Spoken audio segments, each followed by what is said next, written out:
Hello, in this video we're going to curate a data file with measurements on influenza-like illness. We're going to be using Microsoft Excel, and you have access to this tool using OneDrive.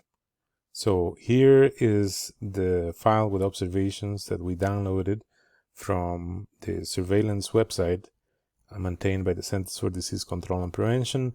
In the lower portion, the lower left of this file, we have the option to create a new tab. So that's one of the things we're going to do first. So before we can edit this file, we're going to go here where it says viewing, and we're going to choose the ability to make additions.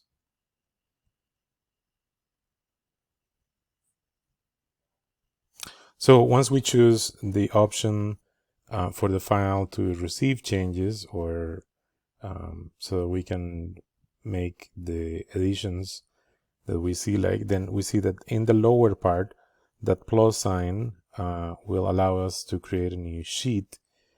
You can name this time series.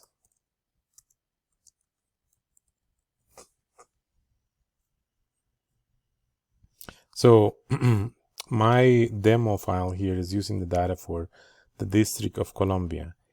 There are 3 columns we're interested in working with or manipulating. One is the column that's labeled as year, the other one is the column that's labeled as week, and the last column would be this one. It says ILI total. Okay, so I'm going to select column C and column D, and I'm going to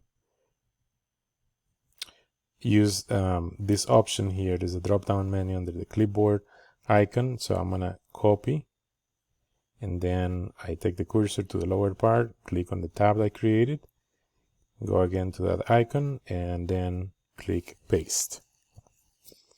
Okay, so now I'll do the same for the column containing the observations. Here I click on this, select the entire column, copy, go to the tab that I created, time series. I'm going to copy that column a little farther to the right. You'll see why in just a minute. So I'm going to create the time steps using the information, the year and the week number. There are 52 weeks in 1 year. So what I'll do is I enter a formula. Okay, so I'm operating here on row number 3. I put the cursor there, column C, row 3, and I'm going to type an equal sign, and then I put the cursor on this cell, and then after that I type plus, I put the cursor in the other cell, and then I'm going to divide this by 52, because each of those numbers is a number between 1 and 52. So then after I have entered the formula, I hit enter in my keyboard, and then that immediately converts that into a number.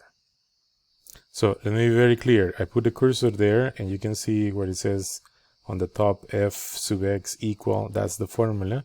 And then if I hit the cursor, it executes the formula. So I put the cursor back on.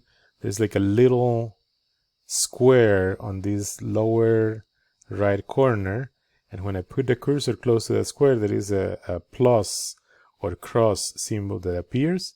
And I'm gonna, this is where you have to be careful with your pad or mouse. I'm gonna drag this down, okay, and I will continue this to the very end. I'm gonna do it here in a few portions at a time.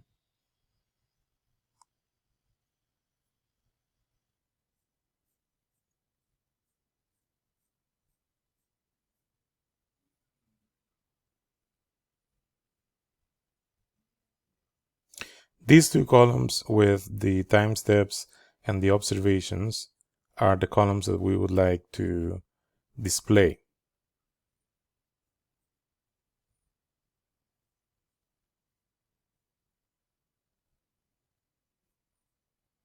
This is the type of chart that I generate using both columns C and D from the very beginning to the very end.